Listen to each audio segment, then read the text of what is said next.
Hello दोस्तों, आइए आज नए क्वेश्चन के साथ। कल 5 तक क्वेश्चन करा दिए थे, आज 6वां क्वेश्चन लेके चलते हैं बेटा। और आशा करता हूँ अच्छे से समझोगे। आप भी थोड़ा सा मेहनत करोगे, मैं भी मेहनत करूँगा और दोनों तरफ से मेहनत होगी तो अच्छे से सीख भी सकते हैं बेटा। मिलते हैं, सॉरी नहीं मिलते कहाँ हैं, अभी तो आए हैं, देख लो मिलने की जल्दी है।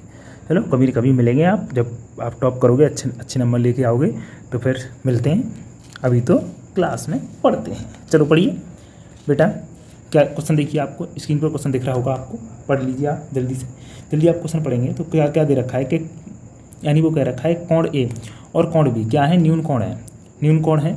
और क्या दे रखा है, और क्या रखा है कि तो कॉस ए बराबर कॉस बी सिद्ध कीजिए। बहुत इंपॉर्टेंट बेटा, परीक्षा के लिए 3 स्टार कर लो, 3 स्टार बेटा परीक्षा के लिए। 1 स्टार नहीं, 1 स्टार नहीं, 2 स्टार नहीं, 3 स्टार कर लो। ठीक बेटा, तो ये दे रखा है। अब इसके लिए हम क्या करेंगे, 2 चित्र बनाने पड़ेंगे हमें। देखो एक तो ए वाला बनाना है, एक बी वाला बनाना है। तो एक का कोण ले लो, ए एक जगह ले लो और एक बी ले लो। तो ए डी सी और दूसरा बी क्यू बी। कर लिया बेटा।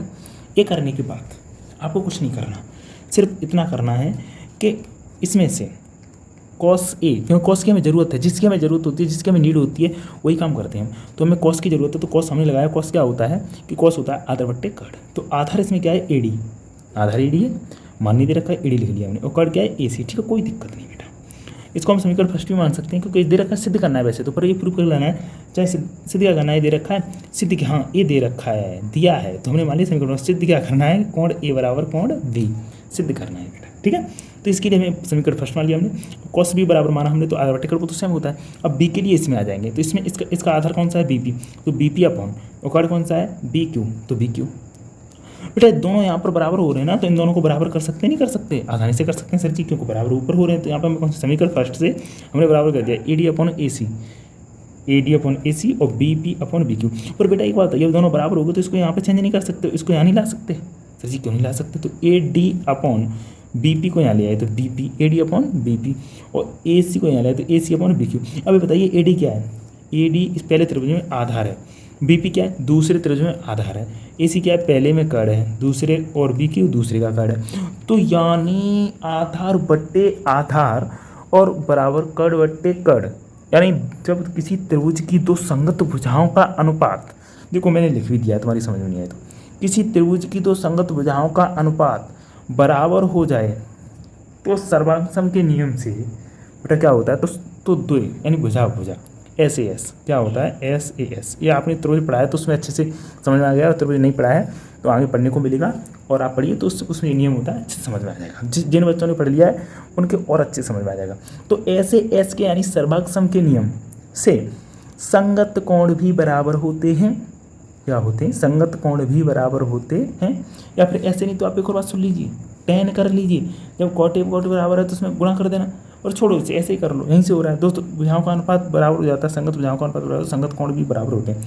अब ये बताइए, अच्छा अच्छा कैसे संगत कोण, तो संगत कोण इस भुजा के और इस भुजा के संगत कोण कौन सा है, ये वाला, ये वाला, अरे गुरुजी ये वाला, क्योंकि इससे भी यही बन रहा है, इससे दोनों भुजाओं के बीच में बना कौन सा, ये वाला, इसके भी, तो इसका संगत कोण कौन सा है, ए और बी, तो बराबर हो गया। अरे डायरेक्ट हो गया भैया, कुछ नहीं लिखना, बस ये लिखना है कि 2 त्रिभुज की 2 संगत भुजाओं के अनुपात बराबर हो तो संगत भुजाओं का कोण भी बराबर होता है, बस इतना लिखना और कुछ नहीं लिखना।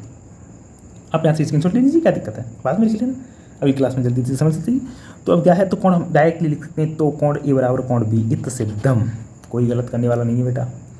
ये कम से कम 3 नंबर का आएगा, देख लेना परीक्षा में, और फिक्स है बेटा, ये आना ही आना है। इससे नहीं आएगा तो यहाँ पर साइन आ जाएगा, यहाँ पर साइन लेके आ जाएगा, तो हमें कोई एतराज़ नहीं होना चाहिए। यहाँ पर साइन आएगा तो हमें कौन सी दिक्कत हो जाएगी, हम साइन के लिए निकाल लेंगे, अभी कॉस के लिए निकाला है, फिर साइन के लिए निकाल लेंगे, साइन के लिए लंबा टिकट होता है, हमें कौन सी दिक्कत आ रही है भैया, एक बात है ये। ठीक है, देखिए 7वां क्वेश्चन आपको स्क्रीन पर दिख रहा है, जल्दी से पढ़िए।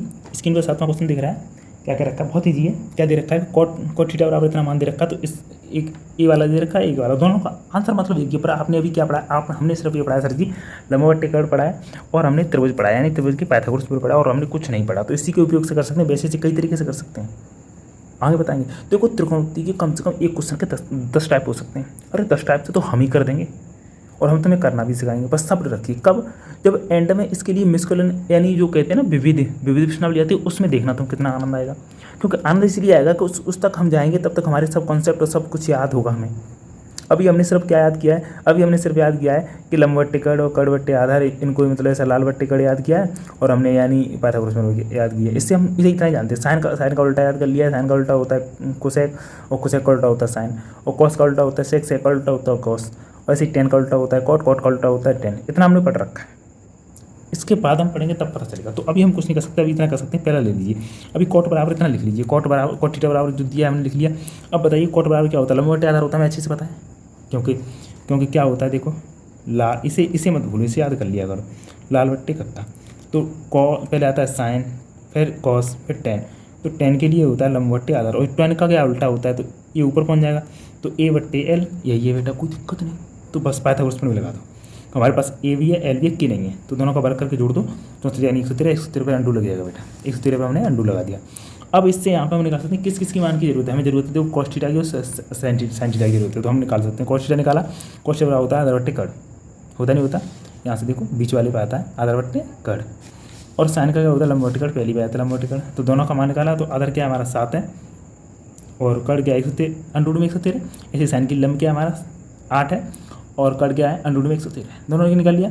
तो मान रखने पर यानी पहले क्वेश्चन मान रख दिए इसमें 1 प्लस साइन की जगह पर कितना रखेंगे हम, साइन की जगह पर साइन का मान कितना है 8 अपॉन अंडूड में 113, ये रख दिया हमने। ऐसे माइनस चीज़ें हुआ, कॉस का मान कितना देखा ऐसे ही ये रख दिया हमें। यहाँ पर रखने के बाद आप ये बताइए फॉर्मूला जानते नहीं जानते, ये तो आपने पढ़ रखा होगा भाई, क्यों नाक कटाए फिरते रहे हो कि डूब के मर जाओ। वो कहते हैं क्या बोलते हैं, चुल्लू पर पानी में बोलते हैं, क्या बोलते हैं, ऐसा नहीं बोलते, ऐसा ये बोलते हैं कि वो हथेली पर पानी रख के उसमें नाक डुबाइए और प्राण दे दीजिए, क्योंकि इससे बुरी हालत नहीं हो सकती किसी बच्चे की जब आपकी फॉर्मूला याद नहीं हो। और जिस बच्चे को याद है वो तो बहुत अच्छा चल रहा है। अरे याद करिए महाराज, इतना भी याद नहीं करोगे तो पास में दीवार है कहीं, उसमें सर मार दीजिए अपना। अरे हद कर दी। तो ए प्लस बी और इंटू ए माइनस बी बराबर ए स्क्वायर माइनस बी। इसके लिए फॉर्मूला होता है कि अगर एक क्वेश्चन में ए प्लस बी है, प्लस लगाया, दूसरे क्वेश्चन में माइनस और राशि सेम होनी चाहिए। तो सेम ही है राशि, देखो 1 प्लस 8 अपॉन अंडर रूट में 113, 1 माइनस यानी 1 माइनस 8 अपॉन अंडर रूट में 113। ये भी बराबर है, ये भी बराबर है, ये भी बराबर, बस प्लस माइनस का फर्क है। तो क्या होता है इसका हो जाता है ए स्क्वायर, पहले का वर्ग हो जाता है माइनस दूसरे का वर्ग हो जाता है। तो पहले का वर्ग कर दिया माइनस हमने दूसरे कर दिया, ऐसे ही से हम नीचे कर दिया, इसका पहले का वर्ग कर दिया, इसका कर दिया। तो पहले का वर्ग 1 का वर्ग करोगे तो बनी होता है और 8 का वर्ग करोगे तो 64 हो जाएगा। नीचे वाले का अंडूड में किसी संख्या का वर्ग करोगे तो अंडूड हट जाता है, बस ऐसे ही माइनस हो गया। ऐसे ही इसका कर दिया, 1 का 1 होता है 7 7 49 होता है, इसका 13 कर दिया। अब लासा लोगे यहाँ से, यहाँ पे 1 मान लीजिए, यहाँ पे 1 मान लीजिए, इसका लासा लोगे कितना होगा 13 और एक का जाता है तो 13 में चला जाएगा, 13 माइनस 64 अपॉन 13 113। अब ऐसे यहाँ से लोगे तो 113 माइनस 49 अपॉन 113, 113 से 13 कट जाएगा और 113 में तो 64 जाएंगे तो 49 और 49 जाएंगे तो 64। ये आपका हो गया आंसर। बड़े ठीक है, समझ लीजिए आप।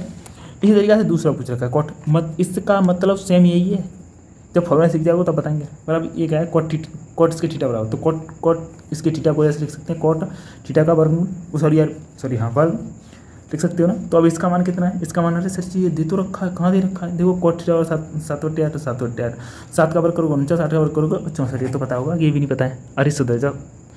हाँ गुस्सा मत लगा, नहीं तो मुर्गा बना दूंगा, मुर्गा बन जाए, चल नहीं आ रहा तो ठीक है चलते। अब देखिए 8वां क्वेश्चन आपको स्क्रीन पे दिख रहा है, जल्दी से देखिए। ये क्या दे रखा है कि 3 कॉट ए बराबर 4, तो 3 यानी इधर लेके आएंगे, यानी कॉट ए बराबर 4/3 दे रखा है। आधार और बट्टे लंब दे रखा है ना, तो 1 minus tan square upon 1 plus tan square A बराबर दे रखा है cos square A minus sine square सिद्ध करना है, ये वाला इसके बराबर है, सिद्ध करना है। तो बस अभी हमने क्या पढ़ा है, अभी हमने पढ़ा लंबवट्टे कड़ और क्या पढ़ा है त्रिभुज बराबर, इसके अलावा हमें कुछ नहीं लगाना। बस कॉट ए बराबर इतना होता है 4/3